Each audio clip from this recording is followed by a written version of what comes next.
Señoras y señores, bienvenidos al canal del Santo Rosario Bar.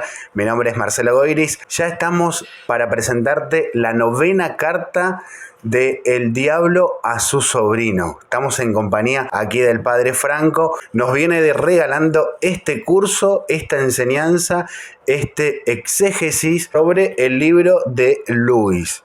Y estamos con esta novena carta que estamos ansiosos, hoy estamos presentes aquí en el escritorio del Padre Franco para que nos dé esta gran enseñanza. Buenos días, buenas tardes, Padre. ¿Qué tal? Buenas tardes a toda la audiencia, que Dios los bendiga, la Virgen los acompañe. Sí, vamos a iniciar esta carta que es muy, pero muy interesante porque toca un tema que muchas veces nosotros perdemos de vista, que tiene que ver en cómo el demonio nos tienta en la sensualidad. ¿En qué momento tienta el demonio al hombre en su carne, en su sensualidad, en sus placeres? Sí, que es fundamental para entenderlo. Lo primero que vamos a ver en esta novena carta es que el demonio le dice a su sobrino que tiene que aprovechar los momentos de sequía. Dice, pero que esos momentos de sequía del alma, del cristiano, no implican que ya el demonio haya conquistado de todo el alma, sino que en esos momentos de sequía el demonio tiene que intensificar ciertas estrategias para que verdaderamente el cristiano empiece a perder la fe y el gusto por las cosas de Dios. Y lo primero que le va a decir es que en los periodos bajos de la ondulación humana hay que suministrar sobre todo tentaciones en relación a la sensualidad y especialmente al sexo, dice. ¿Y por qué dice esto? Porque cuando uno está bajo en el espíritu, recuerden que él viene hablando de un cristiano que se convierte. Dice, primero lo que tenemos que hacer es que cuando llegue a la iglesia vea los vicios de los demás y se desencante. Una vez que se desencante, hay que esperar que ese primer fervor se enfríe. Cuando se enfría ese primer fervor, que es la parte baja de la ondulación, ahí hay que meterle en la cabeza la idea de que ya está perdiendo el gusto por las cosas de Dios. Y una vez que se le metió la idea de que ha perdido el gusto por las cosas de Dios, hay que desalentarlo.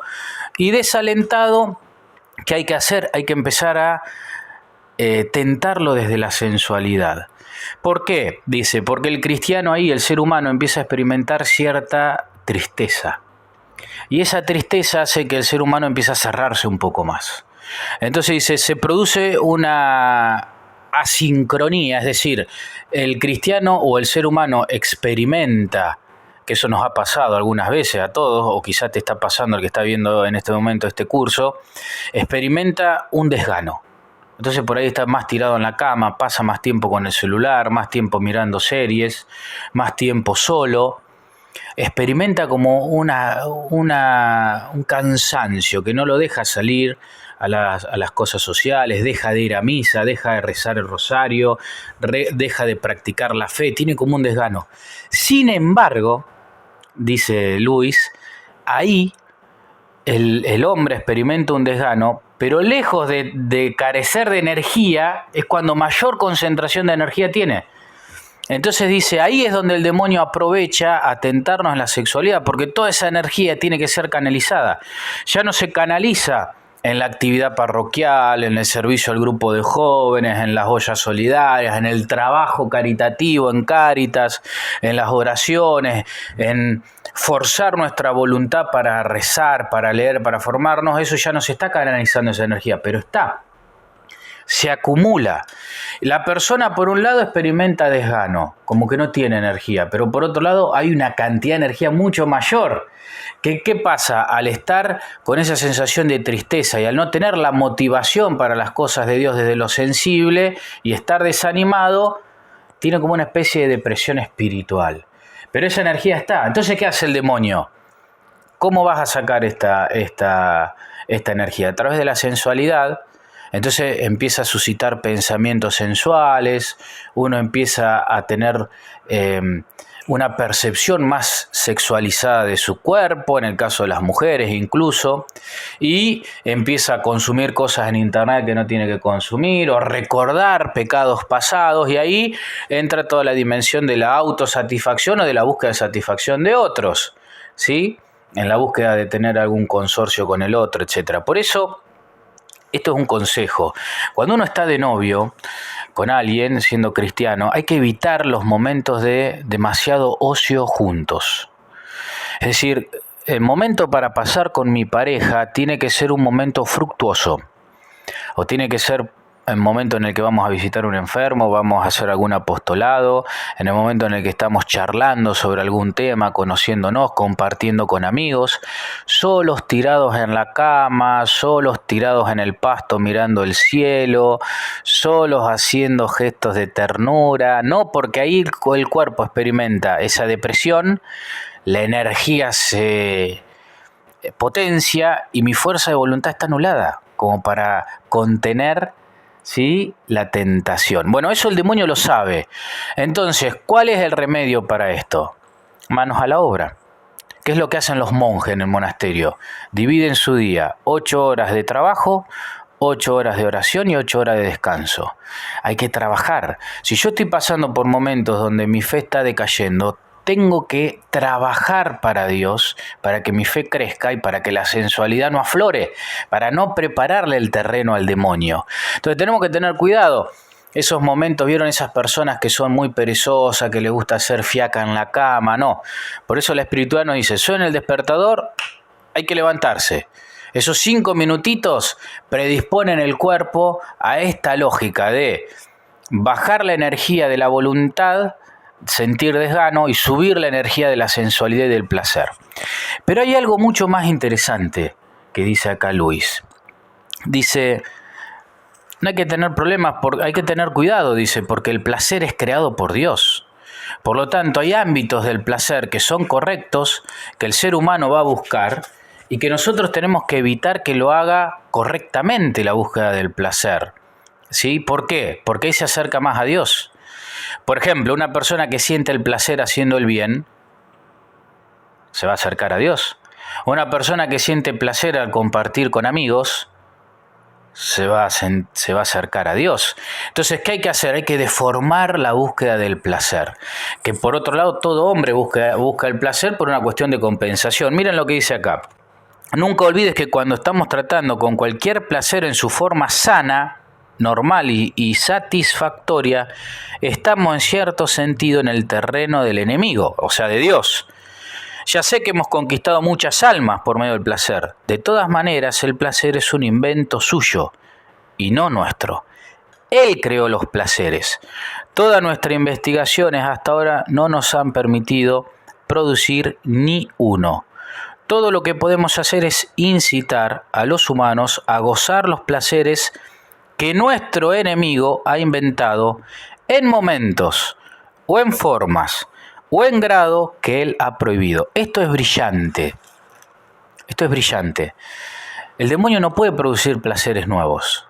Eso lo crea Dios. Lo que sí puede hacer el demonio es que busquemos placeres dentro de aquellos ámbitos, situaciones que Dios ha prohibido. Por ejemplo, la sexualidad dentro del matrimonio es un acto santificante y sagrado. Fuera del matrimonio es pecaminoso. ¿Qué va a buscar el demonio? Que sacie ese placer fuera del matrimonio. Tomarse una copa con amigos no es pecaminoso y está bien y genera incluso un buen espíritu.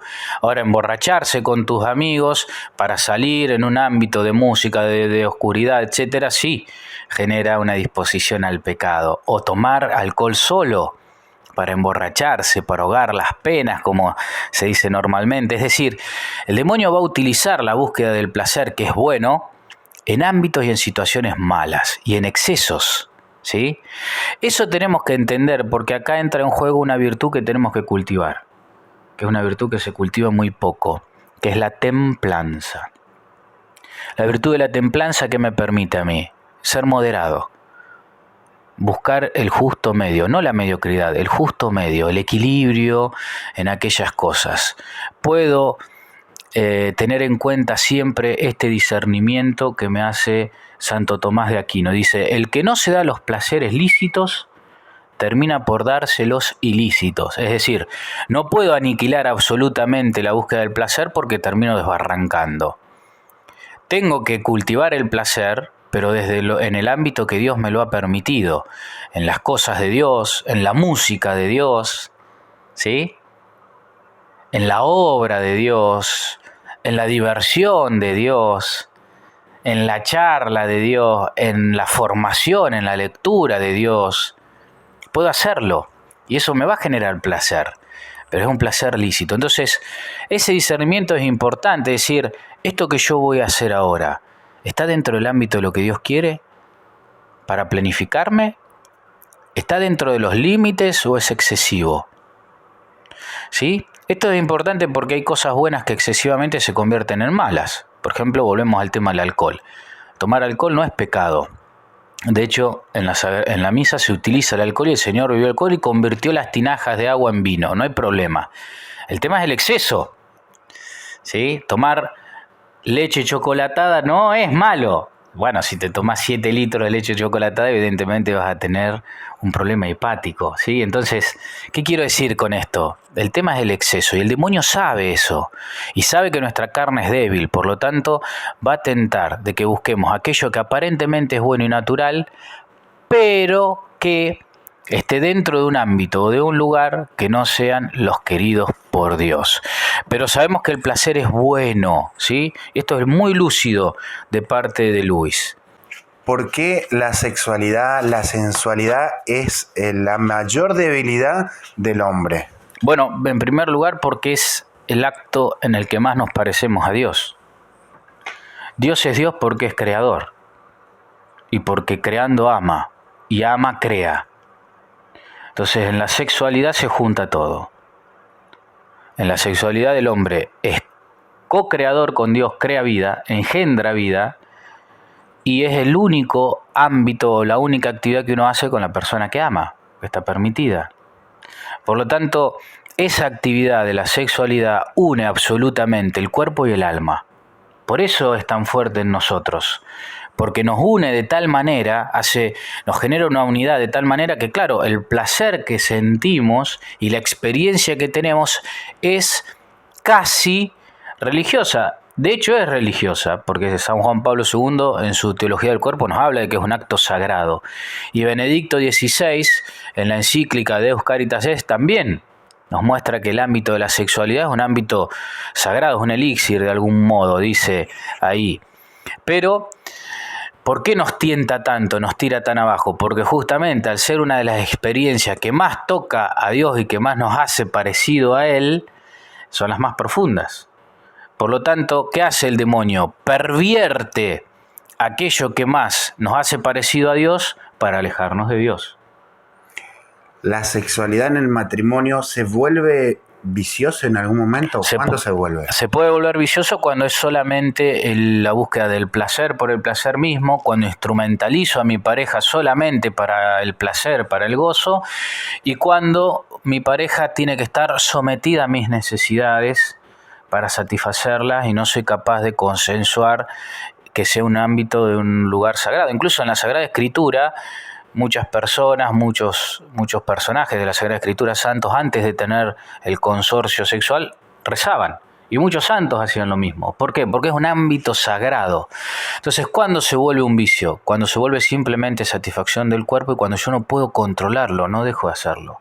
Cuando sí o sí tengo todos los días que tener o día por medio y si eso no está, me produce una tristeza, me pone de mal humor, me enojo. Bueno, evidentemente hay un arraigo. Claro que eso tiene que estar normalizado dentro del matrimonio, porque al ser una situación santificante para los matrimonios, tiene que estar. Pero el demonio, como sabe que la carne es débil y el hombre tiende, al no cultivar el espíritu, a ser solamente carnal, va a hacer que eso que es sagrado se vuelva puramente carnal. Puramente carnal, que nos pasa también en la oración. Lo más sagrado que tenemos para rezarle a la Virgen y en la lucha contra el demonio es el rosario. Puede hacer que el rosario sea simplemente una actividad monótona, de costumbre, supersticiosa, que si no lo rezo me va a castigar Dios, y que sea simplemente un acto repetitivo. Y ahí le sacó el espíritu. Entonces el demonio va a buscar sacarle el espíritu a la sexualidad, haciendo simplemente que quede la búsqueda del placer. Y ahí, bueno, se puede convertir en un vicio, hay que tener cuidado. Todo lo que hace el hombre tiene que ser medido por la templanza y la prudencia. Bien, continuamos un poquito. Para finalizar, al final de esta carta, yo les recomiendo que la lean toda, es verdaderamente hermosa y muy reveladora. hay que entender que una cosa es la moderación, la templanza y la prudencia, y otra cosa es la tibieza. Y el demonio va a tratar de hacer de que el hombre simplemente sea un hombre moderado, no templado. ¿Qué significa un hombre moderado? Aquel que empieza a decir, bueno, yo le estoy perdiendo el gusto y el fervor a las cosas de Dios, de la fe, pero está bien, porque tampoco hay que ser tan fanático. Tampoco esto de ir todos los días a misa, esto de rezar todos los días. No, yo más o menos me voy conectando con Dios, lo voy manejando. Bueno, no. Cuidado con ese tipo de moderación, porque ahí el demonio lo que busca es la mediocridad. Nosotros con Dios tenemos que ir a fondo. Con las cosas de Dios hay que ir a fondo. ¿Por qué? Porque estamos transformando nuestra vida y teniendo contacto con lo más sagrado que tenemos. Hay que ir a fondo con las cosas de Dios, como cuando vamos a fondo con alguien que nos enamoramos, ¿sí? Bueno, acá nos advierte esa moderación, ¿sí? De que el demonio va a buscar moderarnos y sacarnos de la templanza y de la prudencia. Pero miren lo que dice al final. Otra posibilidad es el del ataque directo contra su fe. Es decir, cuando el alma está así, entibiada, sensualizada, sexualizada, ahí recién viene el ataque contra la fe. Primero, ¿qué hizo el demonio? Aprovechó el momento de enfriamiento para hacer aflorar el sentimiento y la búsqueda solamente del placer y no de las cosas de Dios. La autosatisfacción, el egoísmo, ¿sí? El hedonismo. Luego de eso, ¿qué hace? Atenta contra la fe. Claro, mirá que si seguís a Dios, este placer no lo puedes tener más, esta satisfacción es más. Entonces te pone en una lucha donde el hombre está tan prisionero de su carne que empieza a estas excusas de moderación y por último el demonio empieza a atacar la fe. Bueno, ¿y si esto que yo viví es todo mentira? Y bueno, yo igual puedo ser buena persona sin creer en Dios. Bueno, yo creo en Dios, pero no en el Dios católico. Yo creo en Dios, pero bueno, no hace falta ir a misa, no hace falta la práctica, ¿sí? Entonces, dice esto, miren. Estoy perdiendo el interés en esto, esto es falso, pero como ya te dije, le dice, es en la jerga y no en la razón, en lo que debes apoyarte. La mera palabra fase lo logrará probablemente. ¿Qué está diciendo? Está diciendo que hay que rodear a la persona, ya una vez que está sensualizada y sexualizada, de todo un aparato social, virtual ahora también, que lo ate más y que haga que las voces de sus amigos también empiecen a erosionar esa fe y a poner en duda su fe. Por eso no tenemos que tener miedo cuando otros nos discuten de fe, cuando nos dicen que hemos cambiado, que nos estamos volviendo en fanáticos, o cuando no tenemos razones de nuestra fe, porque es el demonio que está aprovechando eso para que en esta fase de cooptación del alma pueda verdaderamente terminar de erosionar la fe. Recuerden que lo que el demonio quiere no es a nosotros, quiere dañar a Dios y lo daña alejándonos de Dios. ¿Y cómo nos aleja de Dios? Rompiendo nuestra fe. Para eso él no tiene problemas de ceder algunas cosas para pervertirlas, para confundirlas. Miren lo que dice acá, que es absolutamente hermoso. Es precioso y es muy lúcido. ¿Te das cuenta?, le pregunta. Mantén su mente lejos de la simple antítesis entre lo verdadero y lo falso. Bonitas expresiones difusas. Fue una fase, fue una etapa de mi vida, fue un periodo de esto. Y no olvides la bendita palabra adolescente. Es decir, primero lo que nos va a hacer perder es el amor a la verdad. Una vez que nos hace perder el amor a la verdad, a lo verdadero, nos va a hacer perder la diferencia entre lo verdadero y lo falso, y luego va a hacernos justificar nuestra vida desde, bueno, fue una etapa adolescente, supersticiosa, ¿sí? Fue una fase de mi vida donde a mí me ayudó mucho, pero ahora ya evolucioné. Todo ese tipo de cosas sabe el demonio que a nosotros nos pegan bien, nos hacen sentir bien con nosotros mismos y nos alejan de Dios. ¿Por qué? Porque centro mi vida en mí, en mi experiencia. Lo que el demonio quiere es exacerbar mi individualismo para que todo lo que es comunicación del bien, comunicación de la verdad, comunicación del amor, se centre en mí mismo, quede en mí mismo y me autofagocite, me autodevore. Y ahí, ahogado el hombre en sí mismo, solo y sin Dios, lo único que hace es dedicarse al placer y esperar simplemente una vida que no sea para nada feliz, sino simplemente aprender a sobrevivir en el medio de un mundo absolutamente cruel y deshumano. ¿Tenemos alguna herramienta, Padre, para darnos cuenta cuando el demonio está actuando? Sí, es muy simple. Primero, Dios habla en lo concreto. Entonces, el primer momento en el que yo me doy cuenta que me estoy alejando de Dios es saber que cuando se baja el fervor, ahí hay una posibilidad de crecimiento en la fe, porque la fe es la certeza de lo que no se ve, lo que no se siente, lo que no se gusta. Entonces, si no estoy sintiendo las cosas de Dios, significa que Dios está haciendo crecer mi fe, porque cuando menos siento, más aflora la fe verdadera. Entonces, más tengo que acrecentar mi práctica religiosa para que Dios de alguna manera me devuelva esos consuelos. El segundo discernimiento es darme cuenta cuáles son los ámbitos que estoy frecuentando, con qué personas me estoy juntando, cuáles han vuelto a ser mis actitudes, mis excesos y qué estoy consumiendo en internet, en los libros, en la televisión, en las búsquedas. Y otro discernimiento que es importante es a qué le dedico mayor tiempo. Si yo ya empiezo a dejar de dedicarle tiempo a la oración y a las cosas de Dios porque tengo que cursar, porque tengo que ir a trabajar, porque tengo que atender a mi familia, porque me necesita mi tío que está no sé en dónde y tengo que ir. Vinieron familiares o amigos a mi casa y bueno, mi misa ahora es estar con mis amigos. No, tu misa es estar delante del altar.